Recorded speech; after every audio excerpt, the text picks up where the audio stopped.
My dear friends and professionalists, I am Uday Singh, advocate speaking.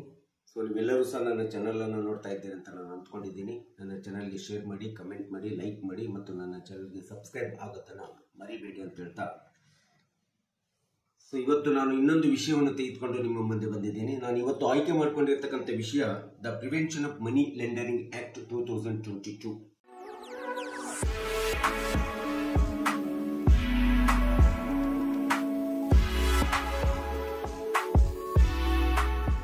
So the prevention of money laundering act ಎಂಬತಕ್ಕಂಥದ್ದು ಇವತ್ತಿನ ದಿನಗಳಲ್ಲಿ ತುಂಬಾ ಪ್ರಚಲಿತವಾದಂತಹ ಒಂದು ಶಾಸನ ಕಾನೂನು ಕಾಯ್ದೆಯಾಗಿ ಅಸ್ತಿತ್ವಗೊಂಡಿದೆ.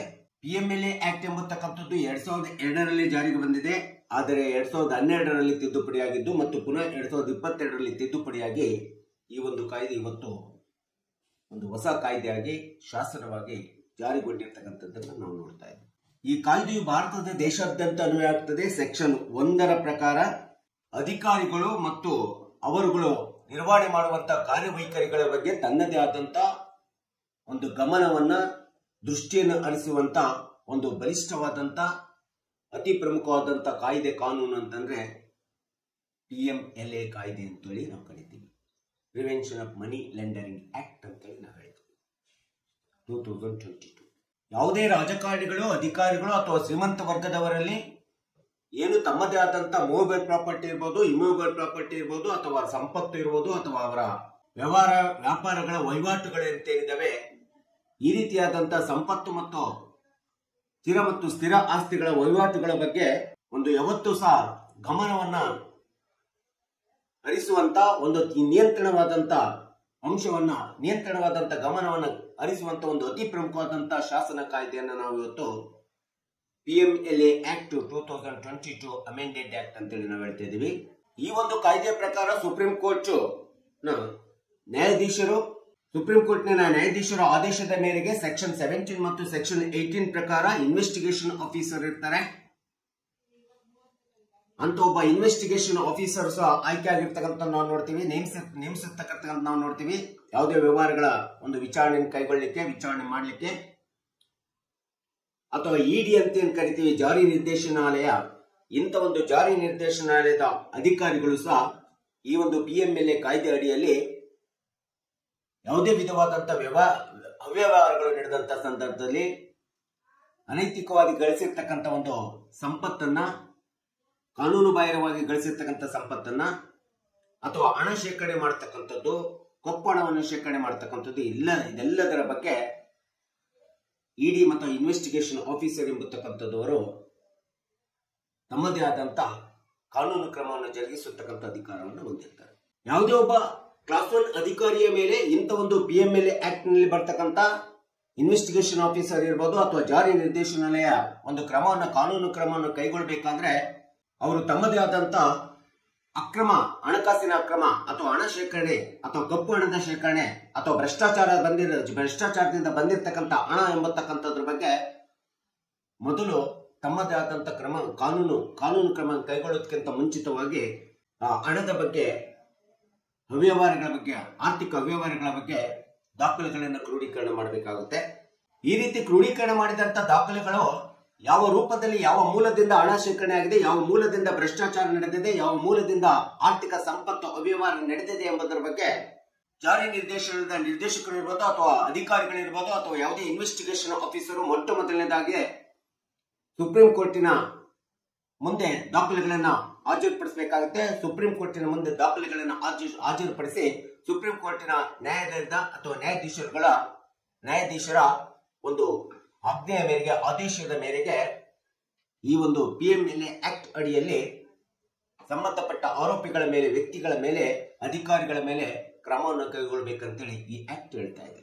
ಯಾವುದೇ ಈ ರೀತಿಯಾದಂತ ಆರ್ಥಿಕ ವ್ಯವಹಾರ, ಭ್ರಷ್ಟಾಚಾರದ ಒಂದು ಹಣ ಶೇಖರಣೆ ಅಥವಾ ಇನ್ಯಾವುದೇ ಬ್ಲಾಕ್ ಮನಿ ಶೇಖರಣೆ ಇರಬಹುದು, ಇನ್ಯಾವುದೇ ವಿಧವಾದಂತ ಆರೋಪಗಳು ಜಾರಿ ನಿರ್ದೇಶನಾಲಯಕ್ಕೆ ಕಂಡು ಬಂದಂತ ಸಂದರ್ಭದಲ್ಲಿ ಅಥವಾ ಇನ್ವೆಸ್ಟಿಗೇಷನ್ ಆಫೀಸರ್ಗೆ ಕಂಡು ಬಂದಂತ ಸಂದರ್ಭದಲ್ಲಿ ಈ ರೀತಿ ನ್ಯಾಯಾಲಯಕ್ಕೆ ಮುಂಚಿತವಾಗಿ ದಾಖಲೆಗಳನ್ನು ಸಲ್ಲಿಸಿ ಆ ದಾಖಲೆಗಳ ಪರಿಶೀಲನೆ ಆಗಿ ನ್ಯಾಯಾಲಯದ ಆದೇಶದ ಮೇರೆಗೆ, ಆಜ್ಞೆಯ ಮೇರೆಗೆ ಅಂತ ಆರೋಪಿಗಳನ್ನ ಅರೆಸ್ಟ್ ಮಾಡತಕ್ಕಂಥ ಒಂದು ಅಧಿಕಾರ PMLA ಆಕ್ಟ್ ನ ಕಾಯ್ದೆಯಲ್ಲಿ ಇದೆ. ಅಥವಾ ಜಾರಿ ನಿರ್ದೇಶನದ ಅಧಿಕಾರಿಗಳಿಗಿದೆ ಅಂತೇಳಿ ನಾವು ಹೇಳಬೇಕಾಗುತ್ತೆ. ಸೊ ಈ ರೀತಿಯಾದಂತ PMLA ಕಾಯ್ದೆ 2022ರಲ್ಲಿ ಏನು ತಿದ್ದುಪಡಿ ಬಂದಿದೆ, ಈ ಒಂದು ತಿದ್ದುಪಡಿ ಬಂದಿರತಕ್ಕಂಥ ಕಾಯ್ದೆ ಪ್ರಕಾರ ಸೆಕ್ಷನ್ 45 ಅನ್ನು ನಾವು ನೋಡ್ತಾ ಹೋದ್ರೆ, ಈ ಕಾಯ್ದೆ ಅಡಿಯಲ್ಲಿ ಯಾವುದೇ ಒಬ್ಬ ವ್ಯಕ್ತಿ ಅಥವಾ ಆರೋಪಿ ಅರೆಸ್ಟ್ ಆದಂತ ಸಂದರ್ಭದೊಳಗಡೆ ಸಹಜವಾಗಿ ಬೇಲಿಗೆ ಅಪ್ಲೈಯನ್ನು ಮಾಡ್ತಾರೆ. ಈ ಒಂದು PMLA ಕಾಯ್ದೆ ಅಡಿಯಲ್ಲಿ ಅರೆಸ್ಟ್ ಆದಂತ ವ್ಯಕ್ತಿ ಬೇಲಿಗೆ ಅಪ್ಲೈ ಮಾಡಿದಂತ ಸಂದರ್ಭದಲ್ಲಿ ಸೊ ಆರೋಪಕ್ಕೆ ಒಳಪಟ್ಟಂತ ವ್ಯಕ್ತಿ ತಾನು ಸಾಬೀತುಪಡಿಸಬೇಕಾಗುತ್ತೆ. ದಾಖಲೆಗಳ ಮೂಲಕ, ಸಾಕ್ಷಿಗಳ ಮೂಲಕ ಪ್ರೈಮಾ ಫೇಸಿಯವನ್ನ ಸಾಬೀತು ಮಾಡಬೇಕಾಗುತ್ತೆ ಕೋರ್ಟಿನೊಳಗಡೆ.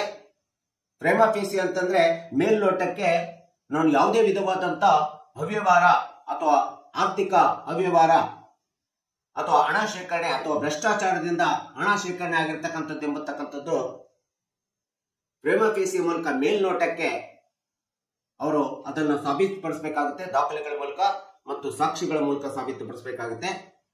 ಈ ರೀತಿ ಸಾಬೀತುಪಡಿಸಿದಾಗ ಮಾತ್ರ ಅವರಿಗೆ ಬೇಲನ್ನು ಕೊಡತಕ್ಕಂಥ ಅವಕಾಶ ಇದೆ.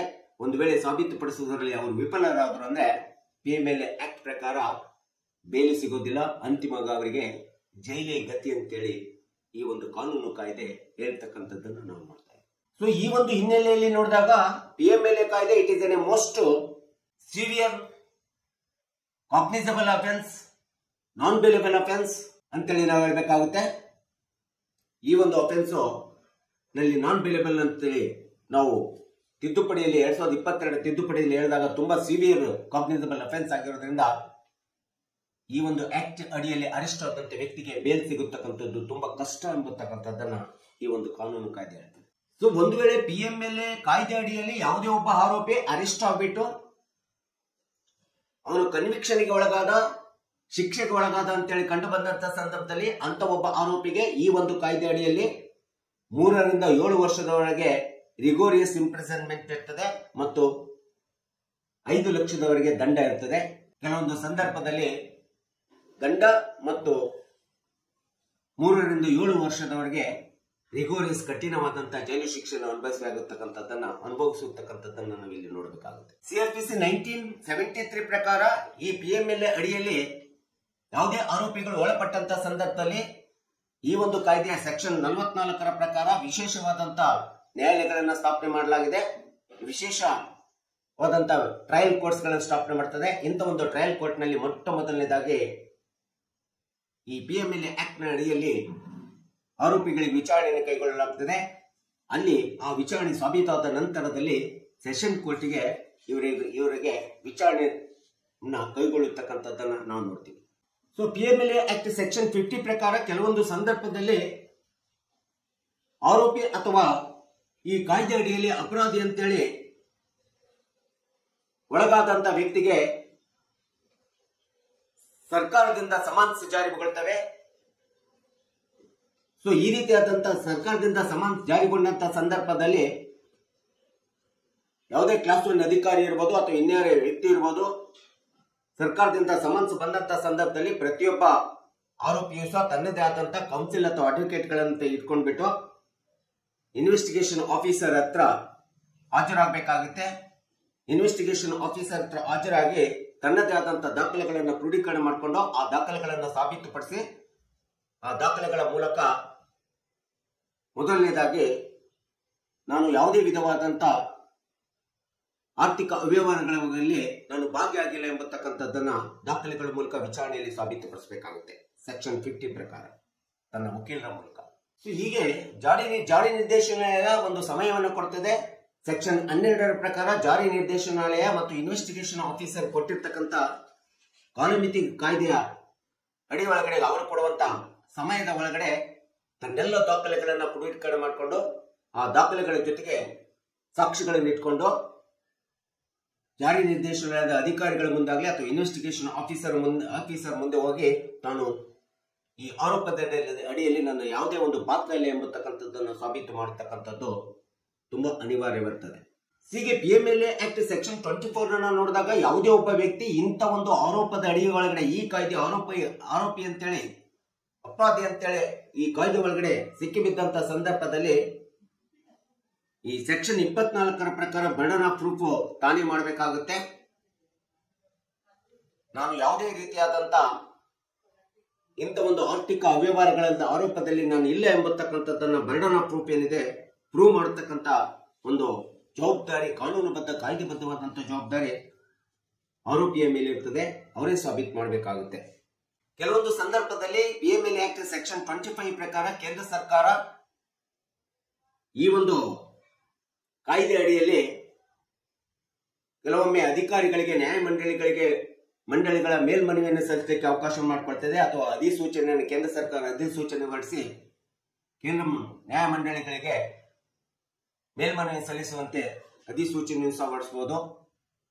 ಜೊತೆಗೆ ಸೆಕ್ಷನ್ 26 ಅನ್ನು ನೋಡ್ತಾ ಹೋದ್ರೆ PMLA ಆಕ್ಟ್ ಅಡಿಯಲ್ಲಿ ಆರೋಪಕ್ಕೆ ಒಳಗಾದಂತ ವ್ಯಕ್ತಿ ತನ್ನದೇ ಆದಂತ ಮೇಲ್ಮನವಿಯನ್ನ ಸಲ್ಲಿಸುವಂತ ಅಧಿಕಾರವನ್ನು ಸಹ ಅಥವಾ ಕಾನೂನುಬದ್ಧವಾದಂತ ಒಂದು ಅವಕಾಶವನ್ನು ಹೊಂದಿರತಕ್ಕಂಥದ್ದನ್ನು ನಾವು ನೋಡ್ತಿದ್ದೀವಿ.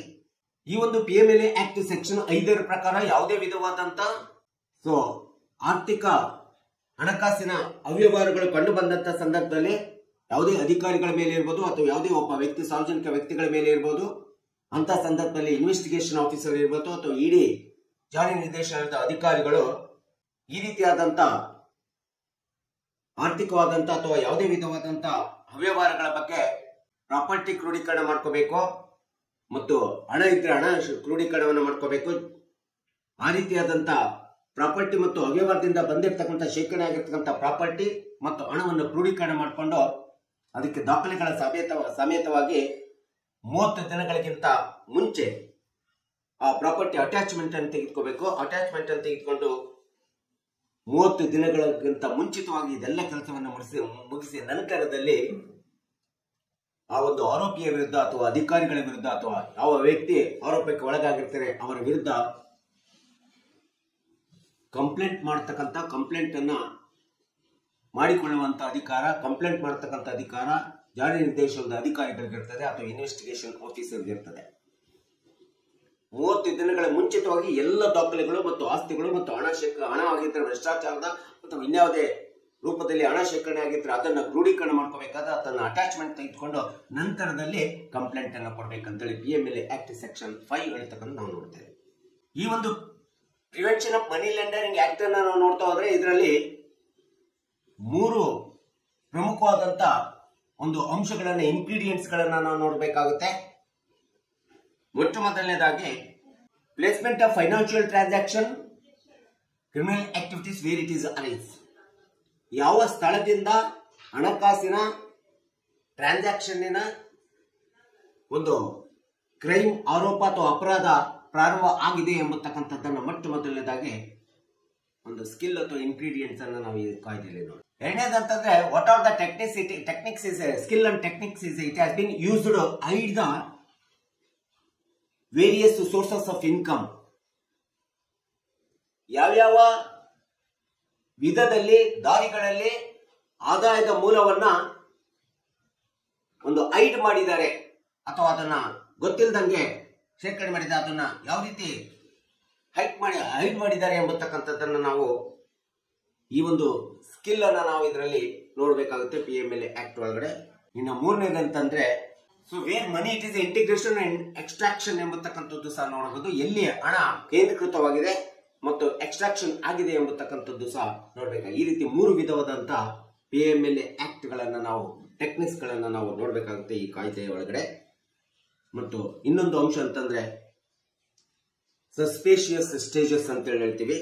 ಮನಿ where it is either through the suspicious stages, ಹಣ ಯಾವ ಒಂದು ಅನುಮಾನಾಸ್ಪದದಿಂದ ಬಂದಿದೆ ಎಂಬತಕ್ಕಂಥದ್ದನ್ನು ಸಹ ನಾವು ನೋಡಬೇಕಾಗುತ್ತೆ. ಸೊ ಹೀಗೆ 2022ರ ತಿದ್ದುಪಡಿಯಾದಂತ PMLA ಆಕ್ಟ್ ಪ್ರಕಾರ ಅಡಿಯಲ್ಲಿ ಯಾವುದೇ ಒಬ್ಬ ಸಾಮಾನ್ಯ ವ್ಯಕ್ತಿ, ಯಾವುದೇ ಒಬ್ಬ ಸಾರ್ವಜನಿಕ ವ್ಯಕ್ತಿಗಳು ಸಹ ಇಂಥ ಒಂದು ಶ್ರೀಮಂತರ ವಿರುದ್ಧ, ರಾಜಕಾರಣಿಗಳ ವಿರುದ್ಧ ಅಥವಾ ಕ್ಲಾಸ್ 1 ಅಧಿಕಾರಿಗಳ ವಿರುದ್ಧ ಅವರಲ್ಲಿ ಯಾವುದೇ ವಿಧವಾದಂತ ಕಪ್ಪು ಹಣ ಇರ್ಬೋದು ಅಥವಾ ಕಾನೂನು ಬಾಹಿರವಾದಂತ ಹಣದ ವಹಿವಾಟು ಇರ್ಬೋದು ಅಥವಾ ಆದಾಯಕ್ಕೆ ಮೀರಿ ಹೆಚ್ಚು ಹಣ ಶೇಖರಣೆ ಮಾಡಿರ್ತಕ್ಕಂಥದ್ದಿರ್ಬೋದು.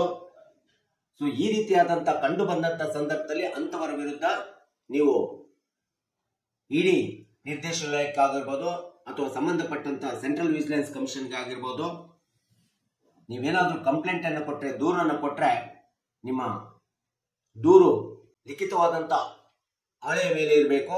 ಅದಕ್ಕೆ ಅಥವಾ ಇಮೇಲ್ ID ಮೂಲಕ ದೂರನ್ನು ಮಾಡಬೇಕಾಗುತ್ತೆ. ಈ ರೀತಿಯಾದಂಥ ದೂರನ್ನು ಸ್ವೀಕರಿಸ್ತಾರೆ. ನಂತರ ಆ ದೂರು ಸ್ವೀಕರಿಸಿದ ನಂತರ ನಿಮ್ಮ ಮೊಬೈಲ್ ನಂಬರ್ ಆಗಲಿ ನಿಮ್ಮ ಮಾಹಿತಿಯನ್ನಾಗಲಿ ತುಂಬ ಕಾನ್ಫಿಡೆನ್ಷಿಯಲ್ ಆಗಿರ್ತಾರೆ.